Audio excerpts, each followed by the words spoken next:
From here, I would like you to grab your lightest loop band and bring it around your wrists. You're going to stand center. We're just going to take a quick stretch for the hip flexors and the side body before we begin our first standing series. So with it around the wrist and the arms overhead, we're going to cross one foot behind the other. Whatever foot you've crossed, I want you to side bend away from that side and push your pelvis forward at the same time.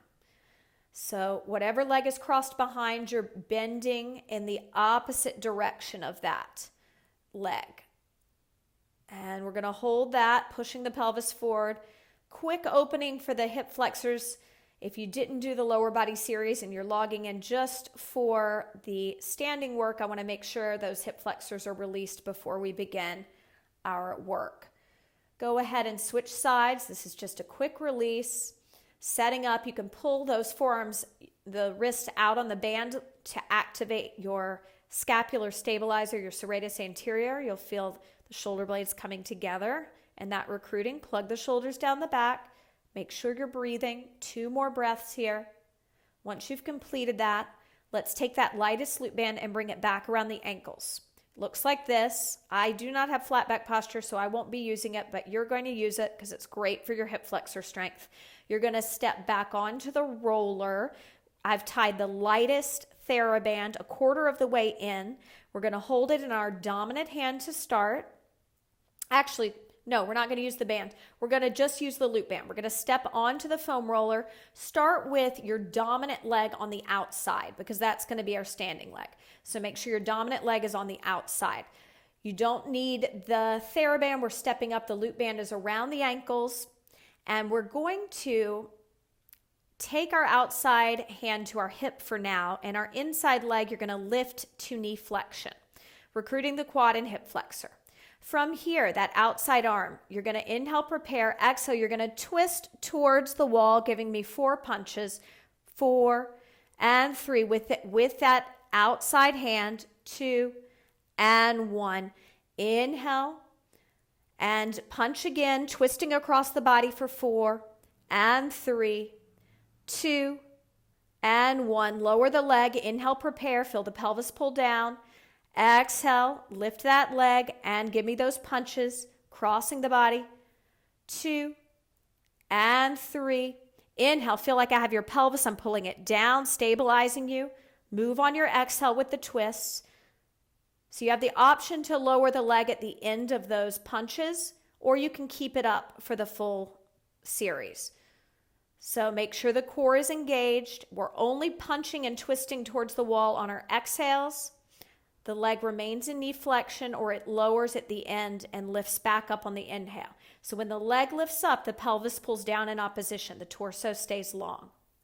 Give me 1 more. After you complete this, slowly step off and let's make our way to the other side. So we're recruiting the TVA here, the quads and hip flexors.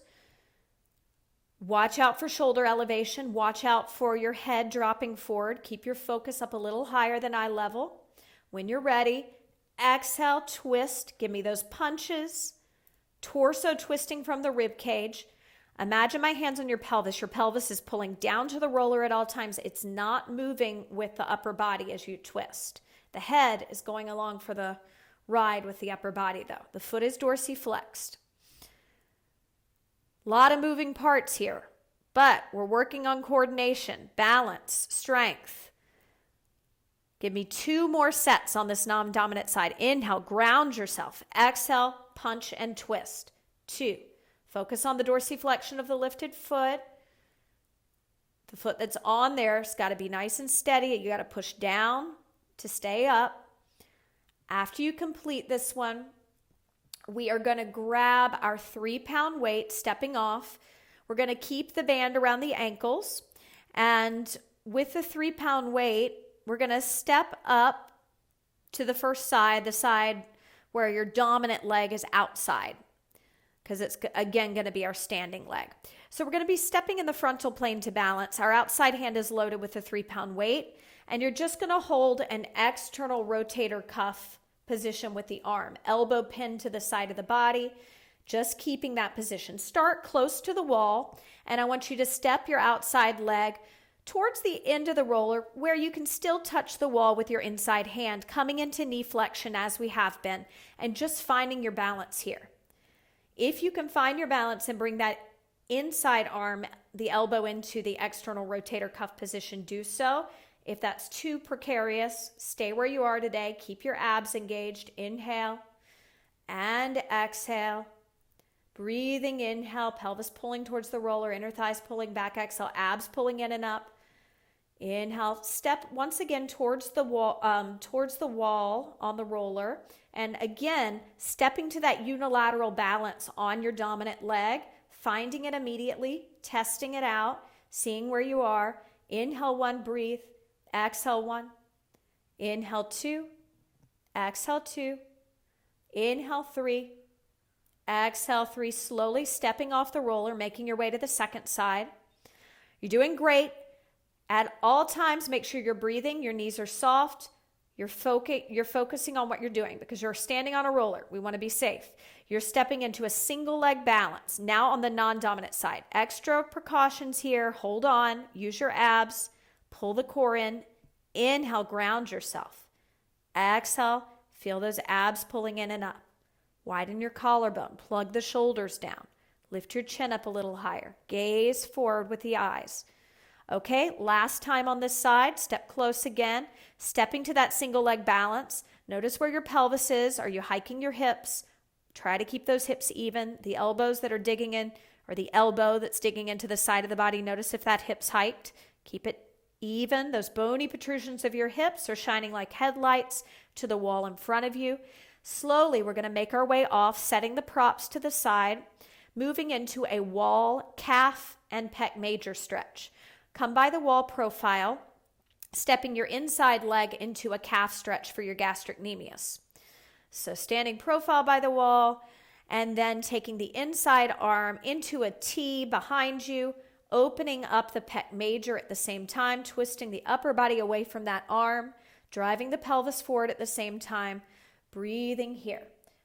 We're getting in an upper and lower body stretch.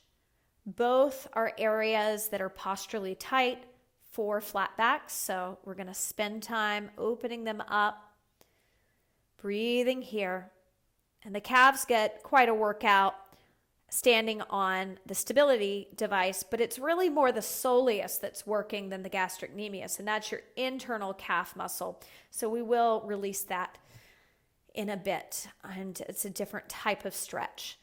So hold this another 3 inhales and exhales, and then slowly take the arm off the wall. Be careful when you're taking the arm off because the shoulder is a tight area.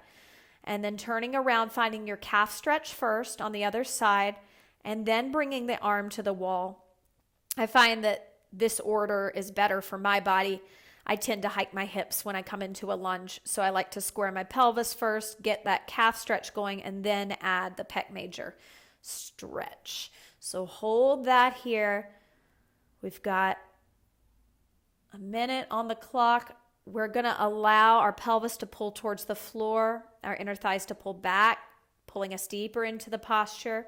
If you feel knee pain, notice your feet. Where is the pressure? Is it all laterally on the lateral intrinsic muscles of the feet? Can you put some weight in the bone of the big toe, in the heels?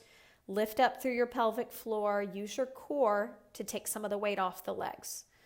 2 more breaths here. And good job.